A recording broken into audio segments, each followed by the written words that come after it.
90 రోజుల కోర్సు పూర్తి చేస్తే చాలు 100% ప్లేస్మెంట్ సపోర్ట్ తో సాఫ్ట్వేర్ జాబ్ మీ సొంతం. వెంటనే కోడ్ జ్ఞాన్ డెస్టినేషన్ ని సంప్రదించండి. వాగర్థావివ సంపృక్తౌ వాగర్థ ప్రతిపత్తయే జగతః పితరౌ వందే పార్వతీ పరమేశ్వరౌ. సదాశివ సమారంభాం శంకరాచార్య మధ్యమాం అస్మదాచార్య పర్యంతం వందే గురు పరంపరాం. ఆదిత్యాయ చ సోమాయ మంగళాయ బుధాయ చ గురు శుక్ర శనిభ్యశ్చ రాహవే కేతవే నమః. శృంగేరి జగద్గురు పీఠాధిపతులకి కంచి పీఠాధిపతులకి నమస్కారములు తెలియచేసుకుంటూ కార్యక్రమాన్ని ప్రారంభిద్దాం. ఇక గమనించుకున్నట్లయితే మార్చి 7వ తారీఖు నుంచి 15వ తారీఖు వరకు 12 రాశుల్లో జన్మించినటువంటి వారికి ఏ విధంగా ఉండబోతుందో తెలుసుకునే ముందు గ్రహ సంచారం తెలుసుకుందాం. వృషభ రాశిలో గురువు, మిథున రాశిలో కుజుడు స్తంభించి ఉండడం, అలాగే కన్యా రాశిలో కేతువు, కుంభరాశిలో రవి శని యొక్క సంచారము, మీన రాశిలో శుక్రుడు బుధుడు రాహు యొక్క సంచారం. ఇక 12 రాశుల్లో జన్మించినటువంటి వారికి ఒక్కొక్క రాశిలో జన్మించినటువంటి వారికి ఏ విధంగా ఉండబోతుందో తెలుసుకునే ప్రయత్నం చేద్దాం. మార్చి 7వ తారీఖు నుంచి 15వ తారీఖు వరకు మిథున రాశిలో జన్మించినటువంటి వారికి ఏ విధంగా ఉండబోతుందో తెలుసుకుందాం. ముఖ్యంగా గమనించుకున్నట్లయితే ఈ యొక్క మిథున రాశి వారికి ఖర్చులు అధికంగానే ఉండబోతున్నాయి. కానీ అవి ఆధ్యాత్మిక పరంగా ధర్మపరంగానే ఖర్చులు ఎక్కువగా ఉంటాయి. అనవసరమైన ఖర్చులు ఏవి ఉండకపోయినప్పటికీ కొన్ని ఖర్చులు అనేటువంటివి ఎక్కువగానే ఉంటాయని చెప్పవచ్చు. అయితే కుజుడు స్తంభించి ఉండడం, రాశిలోనే ఉండడం, ఈ కారణం చేత ప్రధానంగా మీలో ఆత్మవిశ్వాసం అధికంగా ఉంటుంది. ఏ పని చేయాలన్నప్పటికీ కూడాను మీలో గొప్ప దార్శనికత అనేటువంటిది ఉండడం, అనగా ముందు చూపుతో వ్యవహరించడం, తద్వారా తీసుకునేటువంటి నిర్ణయాలు ఏవైతే ఉంటాయో అవన్నీ కూడాను మీకు భవిష్యత్తులో ఉపయోగపడే విధంగా ఉంటాయని చెప్పవచ్చు.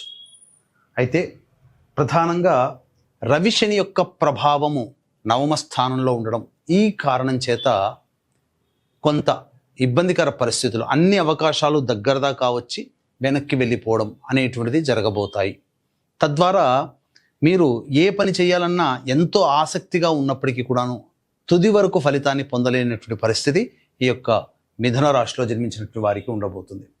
అయితే వ్యాపార రంగంలో ఉన్నటువంటి వారికి కనుక చూసుకున్నట్లయితే ప్రధానంగా అన్ని రకాల వ్యాపారస్తులు ఎవరైతే ఉంటారో వారు భవిష్యత్తులో వ్యాపారాన్ని విస్తరించడానికి సంబంధించినటువంటి నిర్ణయాలు కానీ ప్రణాళికలు కానీ చేస్తారు. తద్వారా అవి మీకు భవిష్యత్తులో యోగదాయకమైనటువంటి పరిస్థితి కలుగుతుంది. ముఖ్యంగా ఈ యొక్క మిథున రాశిలో జన్మించినటువంటి వారు గృహానికి సంబంధించినటువంటి ఆలోచనలు ఎక్కువగా చేస్తారు. గృహ మార్పు కానీ, గృహ కొనుగోలు కానీ, అమ్మకాలు కానీ, వాహనానికి సంబంధించి కానీ అమ్మకాలు కొనుగోలు కానీ ఇవన్నీ ఖచ్చితంగా జరగబోతున్నాయి. కాబట్టి మీ యొక్క కుటుంబంలో గృహానికి వాహనానికి సంబంధించినటువంటి ఖచ్చితమైన నిర్ణయాన్ని మీరు మిథున రాశిలో జన్మించినటువంటి వారు తీసుకోబోతున్నారు. అది మీకు భవిష్యత్తులో యోగదాయకంగా ఉంటుందని చెప్పవచ్చు. ఇక గమనించుకున్నట్లయితే ముఖ్యంగా ఈ యొక్క మిథున రాశిలో జన్మించినటువంటి వారికి ఏ వృత్తుల్లో ఉన్నటువంటి వారికి అనగా చూసుకున్నట్లయితే ఒక్క లాయర్, అలాగే ఎలక్ట్రానిక్స్ అండ్ ఎలక్ట్రికల్ మరియు సంబంధించినటువంటి మైనింగ్ వర్క్స్, అలాగే రియల్ ఎస్టేట్ రంగంలో ఉన్నటువంటి వాళ్ళు, రైతులు, ఈ యొక్క వ్యాపారస్తులకి తప్ప మిగతా అన్ని రంగాల వారికి కొద్దిగా గడ్డు కాలమే అని చెప్పవచ్చు. అయితే వృత్తులు, చేతి వృత్తులు, కుల వృత్తులు ఉన్నటువంటి వాళ్ళు ఎవరైతే ఉంటారో మిథున రాశిలో జన్మించినటువంటి వారు, వారికి మిశ్రమమైనటువంటి ఫలితం, అనగా లాభము ఉండదు, నష్టము ఉండదు. ఇప్పుడు చెప్పినటువంటి రంగాలు వారు కాకుండా మిగతా అన్ని రంగాల వారికి కూడాను ఇబ్బందికర పరిస్థితులు. కాబట్టి జాగ్రత్తలు పాటించండి. డబ్బులు ఎక్కడా కూడా ఇన్వెస్ట్మెంట్ చేయకుండా ఉండడమే మేలనేటువంటి విషయాన్ని గమనించుకోవాలి. ఇక అన్నిటికంటే ప్రధానముగా ఈ సంబంధించినటువంటిది, అనగా మీరు చేసేది ఏదైతే ఉంటుందో ఆ పనులన్నీ కూడాను ఎదుటి వాళ్ళకి ముందుగా తెలియజేయడము, లేకపోతే ఎదుటి వాళ్ళకి తెలిసిపోవడము, తద్వారా మీ పనులన్నీ కూడాను ఆగిపోతాయి. నరదృష్టి ఎక్కువగా ఉంటుంది. ప్రధానంగా మిథున రాశి వారికి ఈ 7వ తారీఖు నుంచి 15వ తారీఖు మధ్యలో మీ యొక్క కీర్తి ప్రతిష్టలు పెరిగే అవకాశాలు ఎక్కువగా ఉన్నాయి. అది చూసి ఎదుటి వాళ్ళకి అసూయ కలిగే అవకాశాలు ఉంటాయని చెప్పవచ్చు.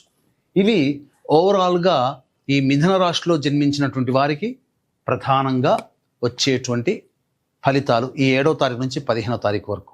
అయితే 14వ తారీఖు రోజున గ్రహణం ఏర్పడుతుంది ప్రపంచవ్యాప్తంగా. అమెరికా, ముఖ్యంగా అమెరికా, కెనడా, మెక్సికో వంటి దేశాలలో, అలాగే ఆస్ట్రేలియా, న్యూజిలాండ్, జపాన్ వంటి దేశాలలో ఎక్కువగా కనబడుతుంది. ఈ యొక్క గ్రహణ ప్రభావము మిథున రాశి వారికి సంపూర్ణముగా యోగదాయకాన్ని ఇస్తుంది.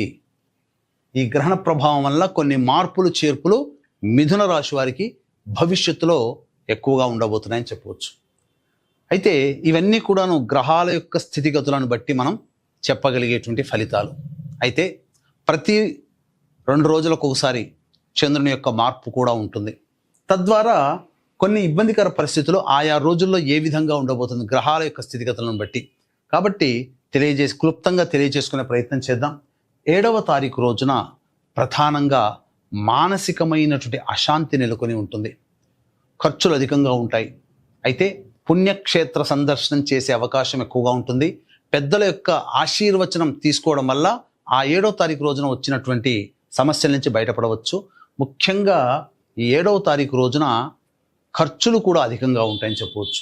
8, 9 తారీఖుల్లో కనుక చూసుకున్నట్లయితే మీకు ప్రధానంగా ఈ 8, 9 తారీఖుల్లో పెండింగ్లో ఉన్నటువంటి పనులన్నీ పూర్తి చేసుకుంటారు, బాధ్యతల్ని పూర్తి చేసుకుంటారు, విందులు వినోదాలు ఆనందంతో గడుపుతారని చెప్పవచ్చు. 10, 11 తారీఖుల్లో కనుక చూసుకున్నట్లయితే ధనపరమైనటువంటి ఖర్చులు అధికంగా ఉంటాయి. కుటుంబ సభ్యులతో, అలాగే సంఘంలో ఉన్నటువంటి స్నేహితులు, తోటి ఉద్యోగస్తులు, పనిచేసేటువంటి వాళ్ళతో జాగ్రత్తలు పాటించండి. మీ యొక్క వాక్కుని ఎంత అదుపులో ఉంచుకుంటే అంత ఆనందదాయకమైనటువంటి పరిస్థితి పొందుతారని చెప్పవచ్చు. అయితే 12, 13, 14 తారీఖులు మాత్రం సంపూర్ణమైనటువంటి యోగదాయకంగా ఉంటుంది. రాణి బాకీలు వసూలవుతాయి. అలాగే మీ యొక్క పనులకి ఇతరుల యొక్క సహాయ సహకారాలు సంపూర్ణంగా అందడం, తద్వారా మీకు మంచి జరిగేటువంటి అవకాశాలు ఎక్కువగా గోచరమవుతున్నాయి. ఆనందంగా గడుపుతారని చెప్పవచ్చు. 15వ తారీఖు రోజున మాత్రం ప్రధానంగా మీకు మానసికమైనటువంటి ప్రశాంతత లోపిస్తుంది. అన్నిటికంటే మించి గృహపరమైనటువంటి సమస్యలు అధికంగా ఉంటాయి. గృహంలో ప్రశాంతత ఉండదు, చికాకులు, సమస్యలు పెరుగుతాయని చెప్పవచ్చు. వాహనాన్ని నడిపేటప్పుడు జాగ్రత్తలు పాటించాలి. తల్లిగారి ఆరోగ్యం పట్ల కూడా శ్రద్ధ వహించాలని చెప్పవచ్చు. అయితే ఇక్కడ ప్రధానంగా ఈ యొక్క 14వ తారీఖు రోజున చెప్పినటువంటి దేశాలలో గ్రహణం అనేటువంటిది ఉంటుంది. మన భారతదేశంలో కనిపించదు. కనిపించినటువంటి గ్రహణానికి ఆచార నియమాలు పాటించాల్సిన పని లేదు. కాకపోతే ఈ గ్రహణ ప్రభావం ప్రపంచవ్యాప్తంగా అందరినీ ఉద్దేశించినటువంటిది కాబట్టి మేష, వృషభ, కర్కాటక, సింహ, కన్య, వృశ్చిక, ధనుస్సు, మకర, కుంభ రాశుల్లో జన్మించినటువంటి వారికి ఈ యొక్క గ్రహణ దోష ప్రభావం అధికంగా ఉంటుంది. కాబట్టి ఈ గ్రహణ దోష నివారణార్థమై గ్రహణ దోష నివారణ హోమాలు పర్ హెడ్ 2100 రూపాయలకి చేయించడం జరుగుతుంది. అవకాశం ఉన్న వాళ్ళు కార్యక్రమ తదనంతరం కాంటాక్ట్ చేసి మీ గోత్రనామాదులు నమోదు చేసుకోవచ్చు.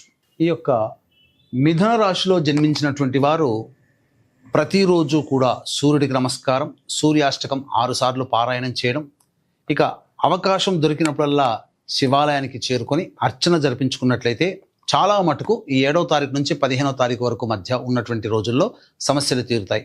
ఇప్పుడు చెప్పినటువంటి సమస్యల కంటే ఇంకా విభిన్నంగా మీ యొక్క జీవితం ఉంది అని అంటే మీ యొక్క జన్మ జాతకంలో నడుస్తున్నటువంటి గ్రహ దశాంతర దశల యొక్క ప్రభావాలు.